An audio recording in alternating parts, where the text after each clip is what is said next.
को एक स्थानमा भएको निर्वाचनमा क्षेत्र नम्बर 1 बाट साइन विष्ट र क्षेत्र नम्बर 2 बाट अनमोल परियार सभासदमा विजयी भएका छन्।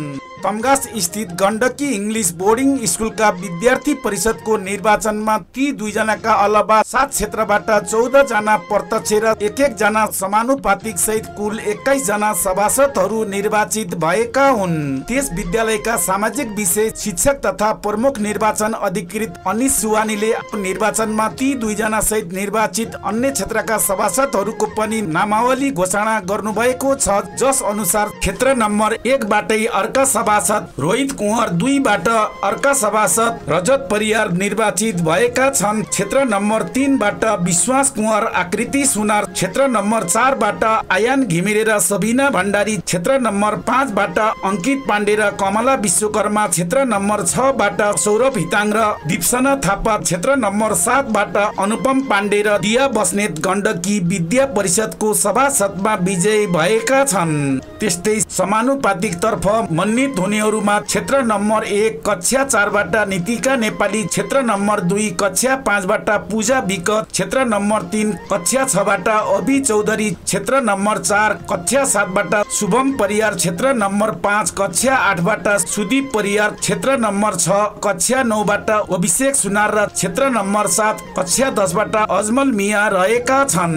भोलि निर्वाचित गण्डकी परिषदका सभासदहरूको पार्लियामेन्टमा पहिलो बैठक बस्नेछ। बैठकले सभामुख निर्वाचित गर्नेछ। त्यसपछि सभामुखले विद्यार्थीको क्याप्टेन पदका लागि उम्मेदवारहरूको मनोनयन दर्ताको आह्वान गर्नेछन्। तिनै विजेता सभासदहरूले मतदान गर्नेछन् वा सर्वसहमतिको प्रयासबाट क्याप्टेन निर्वाचित गरिनेछ। त्यस विद्यालयले कक्षा 4 देखि कक्षा 10 सम्मका विद्यार्थीहरूबाट विद्यार्थी परिषदको निर्वाचन 2071 सालदेखि गराउँदै आएको छ।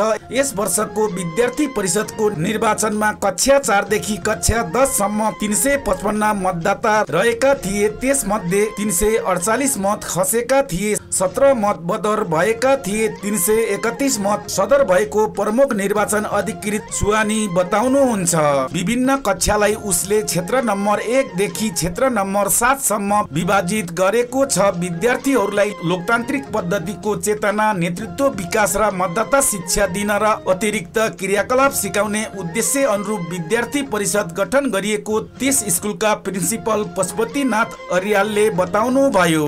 हामीले 2071 सालदेखि नै यो गण्डकी इङ्ग्लिस बोर्डिङ स्कुललाई म्यानेजमेन्टको हिसाबमा आइसकेपछि हामीले विद्यालयमा हुने अतिरिक्त क्रियाकलाप अन्तर्गत र विद्यार्थीलाई सिकाउने उद्देश्यले हामीले धेरै विभिन्न क्रियाकलापहरू गराउने गर्छौँ र ताकि यो विद्यालयमा विद्यार्थीहरूले सिक्ने उद्देश्यका साथ, सिकाउने उद्देश्यका साथ उनीहरूले प्र्याक्टिकल्ली रूपमा निर्वाचन के हो, निर्वाचन कसरी गर्न सकिन्छ भन्ने कुराको चाहिँ ज्ञान विद्यार्थीले प्राप्त गरून् भन्ने उद्देश्यका साथ हामीले निरन्तर चाहिँ 2071 सालदेखि नै हरेक वर्ष विद्यालयमा क्याप्टेन चयन गर्ने गरेका छौँ र त्यसै अन्तर्गत आज पनि हामी यो 2082 सालको शैक्षिक वर्षमा विद्यालयको चाहिँ क्याप्टेन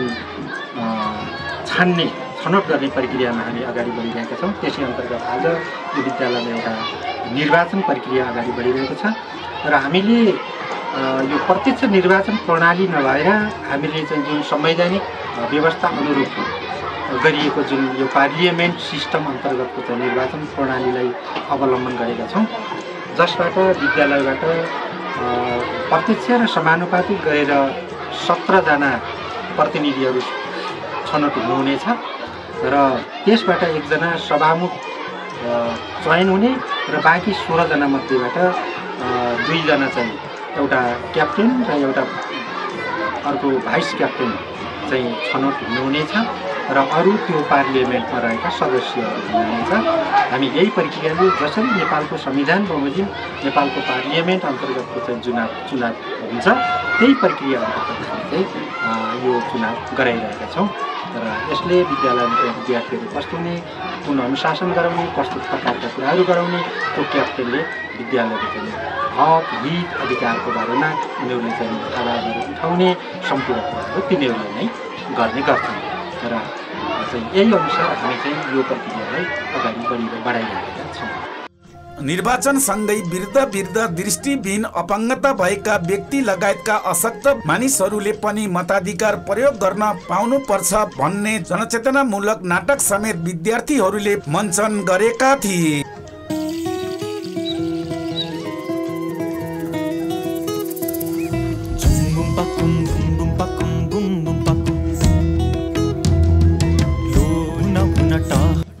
ओहो, बुढा बाजे आउनुभएछ। खै बुढा बाजेलाई सबैलाई अगाडि जानिदिनुहोस्। दृष्टिविहीन पनि आउनुभएछ। खै उहाँलाई अगाडि जान दिनुहोस् त। बाजे भोट हाल्न आउनु हौ। हजुर बाबु, आइयो। आफै हाल्न सक्नुहुन्छ र भोट?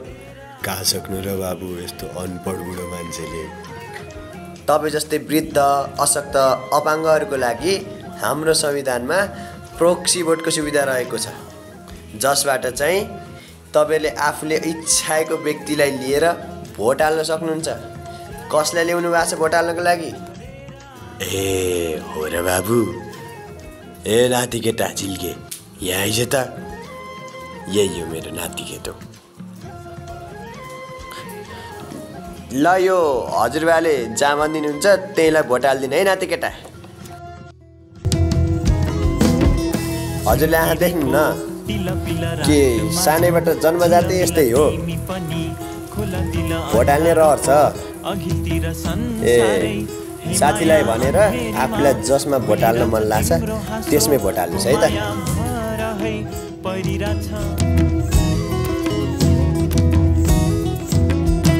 चिरबिराउने चरी झै गाउँदै आऊ है,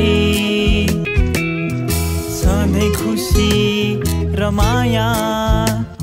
विद्यालयमा हुने यस प्रकारको निर्वाचनमा जनप्रतिनिधिहरूकै झल्को दिने खालको थियो। निर्वाचनलाई स्वच्छ, निष्पक्ष र भयरहित बनाउन एनसीसी तालिम प्राप्त सुरक्षाकर्मी तैनात गरिएको थियो। दिनभर प्राय पानी परिएकोले मतदाताहरू र निर्वाचनमा खटिएका कर्मचारीहरू छाता अडिरहेका थिए। मनोनयन दर्तादेखि मौन अवधि सहित निर्वाचन आयोगकै विधि अनुसारको निर्वाचन आचार संहिता प्रयोग गरिएको थियो। कम मत ल्याउनेहरूको जमानत जफत सबै खाले निर्वाचन प्रक्रिया निहाल्दा निकै रोचक र पेचिलो निर्वाचन भएको महसुस हुन्थ्यो। विद्यार्थी उम्मेदवारहरू विभिन्न आश्वासन लिएर मतदाता विद्यार्थी बीच गइरहेका थिए। कक्षा कोठाको आवश्यक सुविधा, खेलकुद र मनोरञ्जन सामग्री आफूले जितेमा उपलब्ध गराउने जस्ता आश्वासन दिएका थिए। विद्यार्थी समक्ष मत माग्न घर दैलो पनि गरिएको थियो। यही प्रक्रिया अनुसार तमगासकै आदर्श विद्या आश्रम इङ्ग्लिस बोर्डिङ स्कुलले पनि केही दिन अघि निर्वाचन सम्पन्न गरेको छ।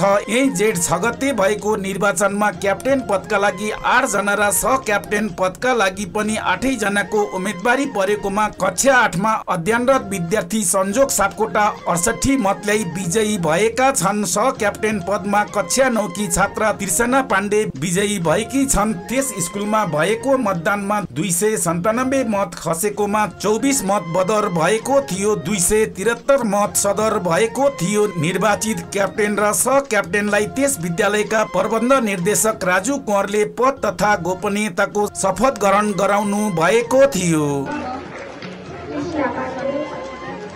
यस विद्यालयको विद्यालय कप्तानको रूपमा